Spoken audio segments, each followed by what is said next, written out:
संस्कृत और संस्कृत में हम लोग अनुवाद कैसे करेंगे इसी चीज को पढ़ना है।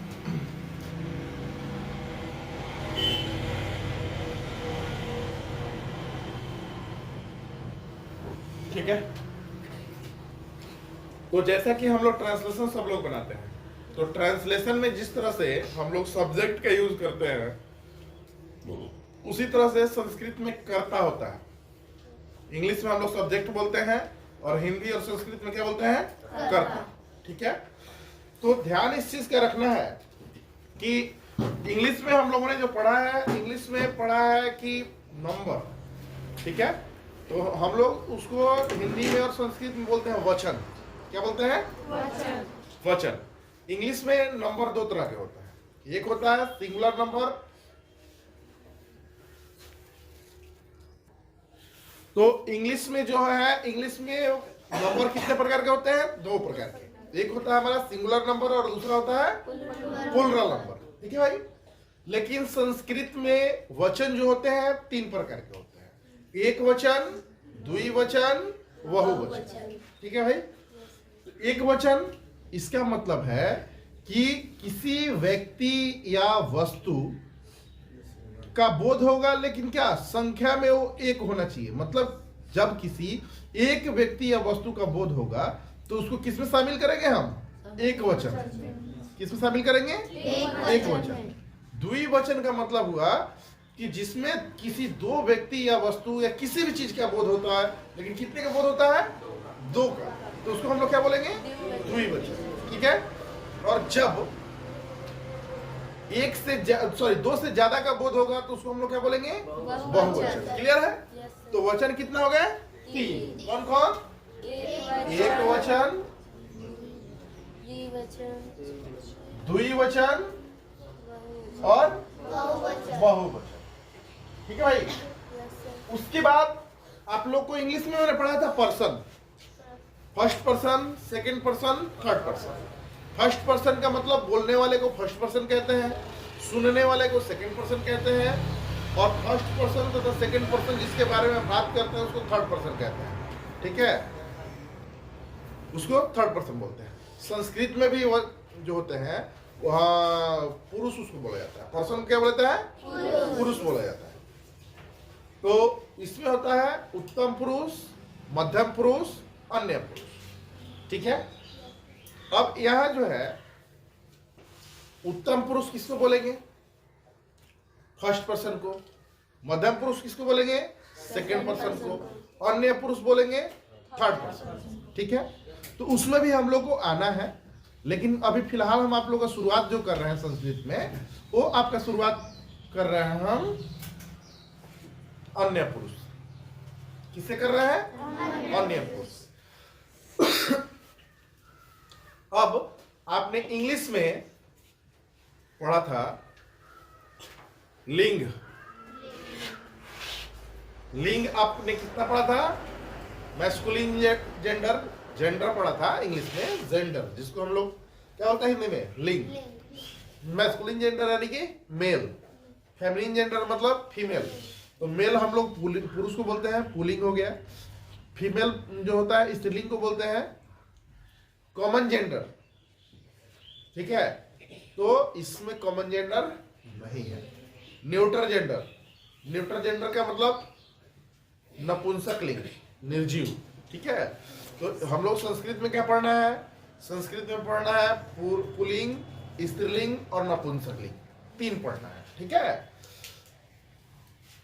तो फिलहाल अभी हम जो पढ़ने जा रहे हैं अन्य पुरुष के बारे में। किसके बारे में, अन्य पुरुष। ठीक है, और हमारा जो यूज होगा, हम वह शब्द कौन सा है, शब्द वह के लिए संस्कृत में देखते हैं कि क्या क्या होता है। ठीक है, हाँ, तो अन्य पुरुष में सबसे पहले हम चलते हैं पुल्लिंग में। ठीक है, तो वह क्या संस्कृत एक वचन में होता है शह। तो ठीक है सर। इसका हिंदी होता है वह। इस लाइन में जितना होगा उसका अर्थ निकलेगा वह। इस लाइन में जितना होगा उसका अर्थ निकलेगा वे दोनों। और इस लाइन में जितना होगा उसका निकलेगा वे सब। ठीक है।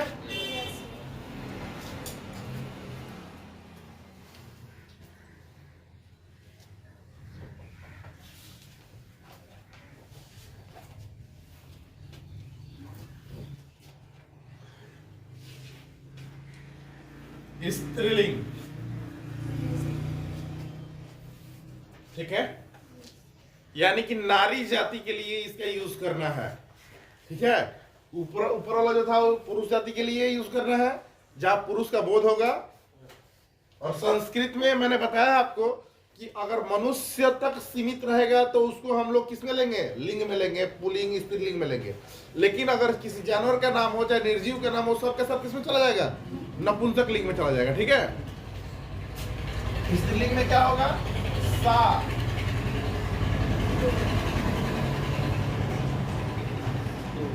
ते,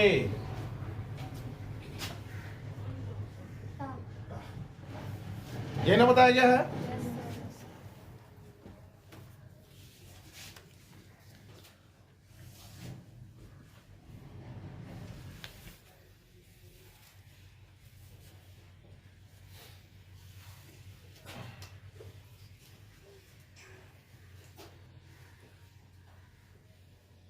नपुंसक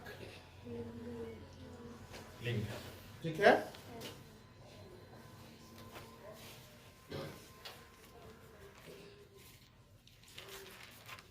रुको पे क्या है?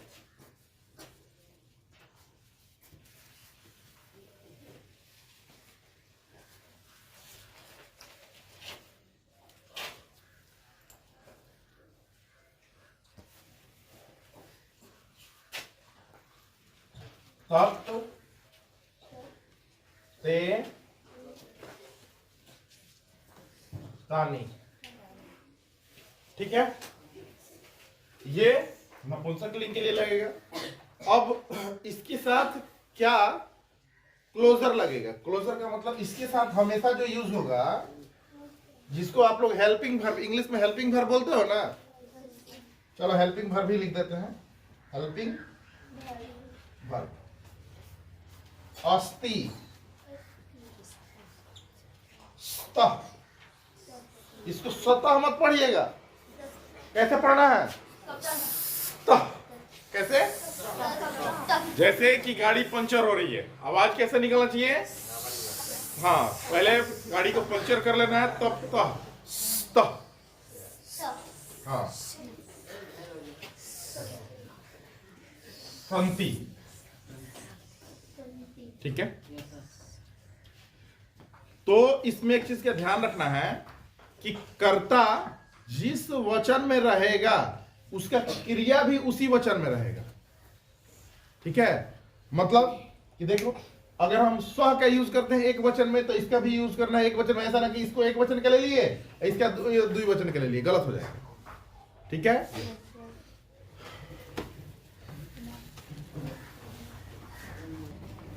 हाँ, तो पहला आपका था पुल्लिंग में, है ना। जैसे अब कर्म, कर्ता के बारे में तो आप लोगों ने लिख लिया। कर्म का रूप क्या होना चाहिए, कर्म। कर्म का चिन्ह मैंने कल लिखवाया था आपको, विभक्ति चिन्ह, कर्ता ने कर्म को। ठीक है।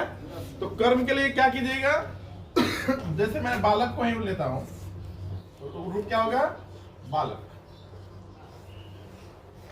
प्रथमा विभक्ति, प्रथमा विभक्ति, एक वचन, द्विवचन, बहुवचन। ठीक है।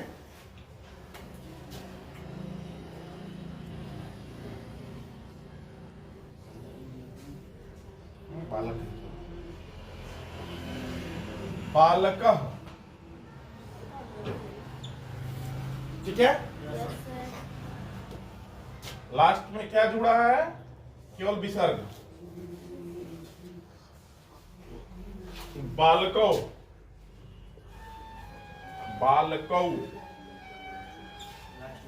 लास्ट में ये जुड़ा है। उसके बाद बालका, बालका, बालकौ, बालका।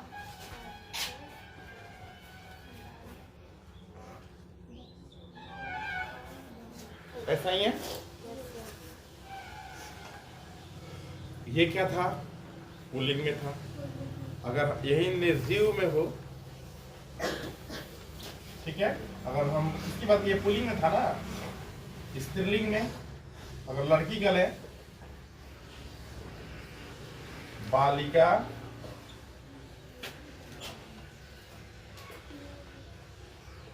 बालिके, बालिका, ठीक है। हाँ, नपुंसक लिंग में ले तो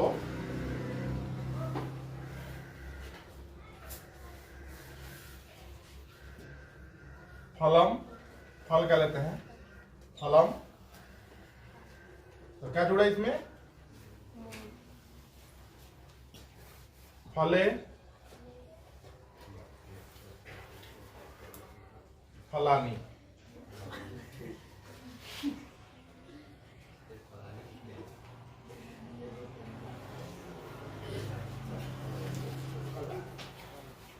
ठीक है, अब अनुवाद में आते हैं। जैसे वह बालक है, इसमें क्या बनेगा? वह का स बालक अस्ति। पुल्लिंग क्या बना रहे हैं हम लोग? वे दोनों बालक है। तो क्या बनेगा इसका? तौ, बालक, बालकौ,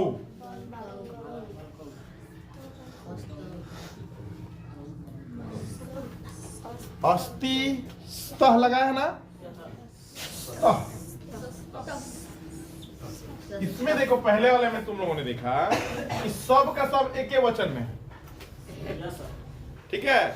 द्विवचन में सब का सब द्विवचन में ही रहेगा, और बहुवचन वाला सारा का सारा बहुवचन में ही रहेगा।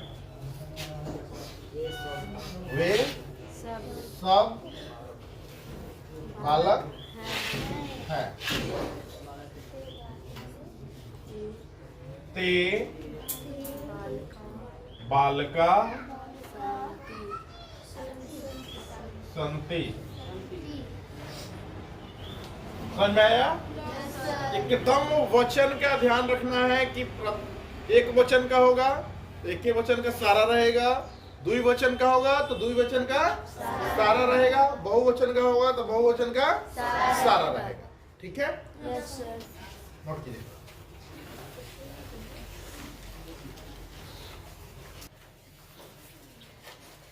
ये वाला स्त्री लिंग, ठीक है ना।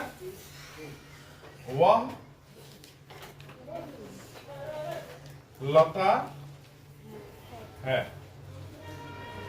तो लता किसी लड़की का नाम है ना, स्त्रीलिंग है, इसका क्या होगा? सा लता अस्ति। ठीक है, वे दोनों लता है। सा ते है ना, ते लता लते। यहाँ देखिए एकले क्या जोड़े हैं? एकले जोड़े हैं ना, तो क्या हो गया यहाँ? लते। और क्या हो गया यहाँ? अस्ति स्तः, ते लते स्तः, ठीक है। वे सब लता है, वे सब लता है। और क्या होगा इसका? सा ते ता, बहुवचन में ता है ना, ता लता लते लता। यहाँ देखिए रूप लिखा हुआ है, केवल आकार जोड़ के विसर्ग लगा देना है। तो लता में तो ऑलरेडी आकार है, विसर्ग लगा देना है। लता संति,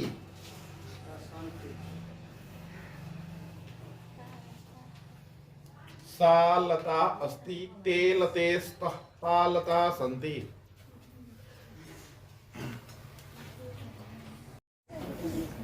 अब है हमारा नपुंसकलिंग, है ना। जैसे वह फल है, ठीक है। तो इसके लिए क्या होगा? तत्।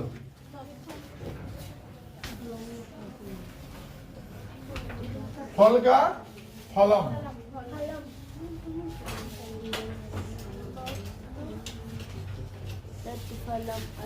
अस्ति, ठीक है। हालांकि कहीं कहीं इदम भी लगता है इसका, ठीक है। इसका ये भी हो सकता है कि इदम फलम अस्ति, ठीक है। वे दोनों फल हैं, तो क्या होगा? ते फले स्तः, वे सब फल हैं। तो क्या होगा? तानि फलानि सन्ति।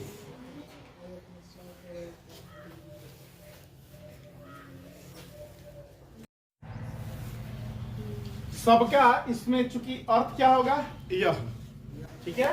ये जो है इसका अर्थ हुआ यह, इसका अर्थ हुआ ये दोनों, ये दोनों, और इसका हुआ ये सब, ठीक है।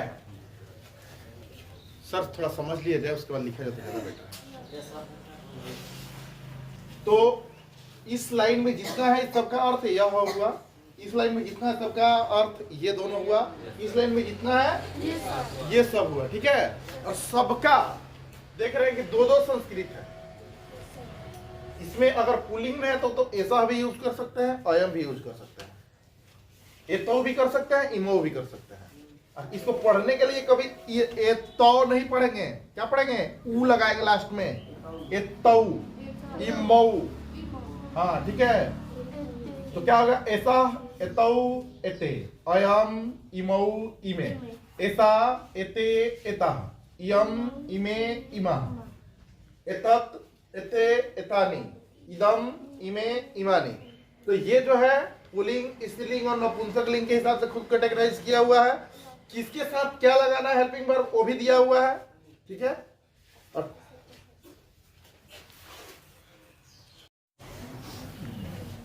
चलिए देखे जाए। यह राम है, तो इसके क्या हो जाएगा? ऐसा राम अस्ति, ठीक है ना। या अयम राम अस्ति, ठीक है। बाकी आप बना लीजिएगा दो दो। ये पुल्लिंग का था, स्त्रीलिंग का होगा तो क्या हो जाएगा? यह सीता है, तो क्या हो जाएगा इसका? ऐसा सीता अस्ति। बाकी शब्द रूप से अपना दो दो बना लीजिएगा। नपुंसकलिंग में होगा यह बाघ है, तो क्या होगा? इदम व्याघ्र अस्ति। ठीक है, चाहे यह फल है, इदम फलम अस्ति। ठीक है,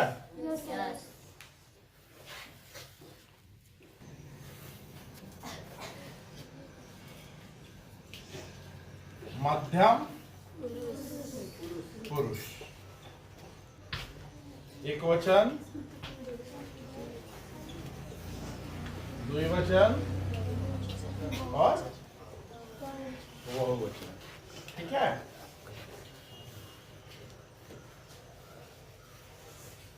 त्वम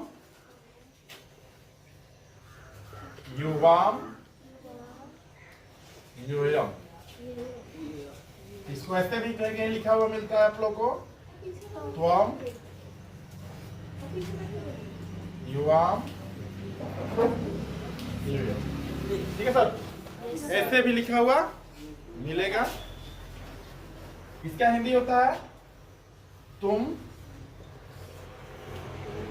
दोनों,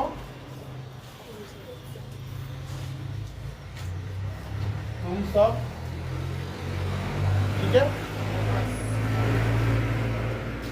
इसके साथ हेल्पिंग वर्ब क्या लगेगा? अस्सी।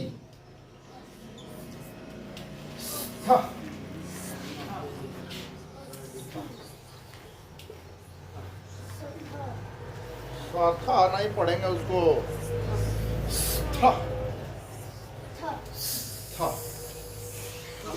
ठीक है, हाँ, संस्कृत में जवान ही है उठना चाहिए, राग में होना चाहिए। ठीक है, अभी इसका रीडिंग जब लगेगा तब देखना लो इसका रीडिंग कैसे होता है। ठीक है, इसमें शर्माने की जरूरत नहीं है, हंसने की जरूरत नहीं है।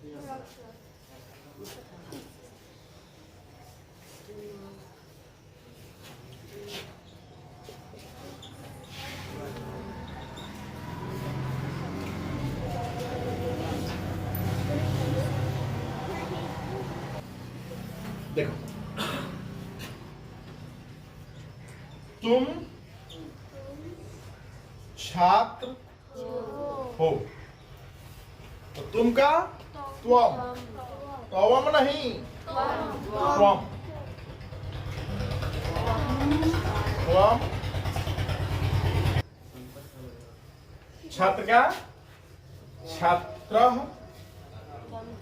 अस्ति लगेगा ना? क्या लगेगा? 80।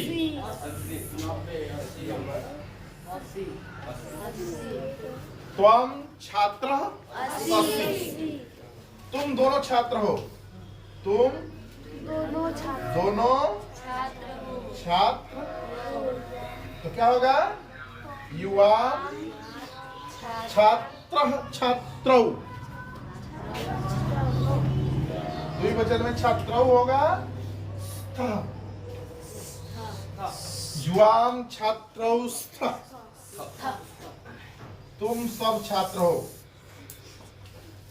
तुम सब यूयम छात्र।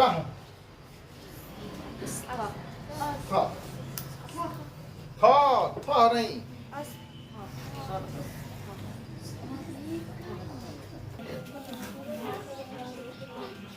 उत्तम पुरुष में क्या है? एक वचन में अहम, द्विवचन में अवाम, बहुवचन में वयम्। उसके साथ लगना है हेल्पिंग वर्ब अस्मि, स्व, स्म। ठीक है, जैसे मैं लड़का हूं।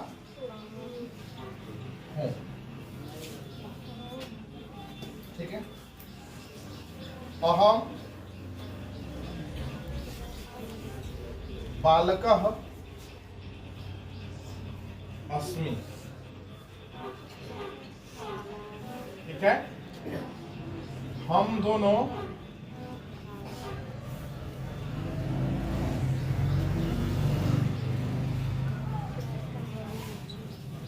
छात्र हैं। आवाम छात्रौ स्वः।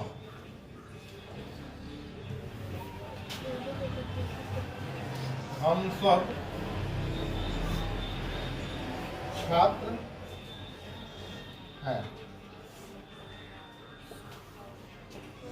वयम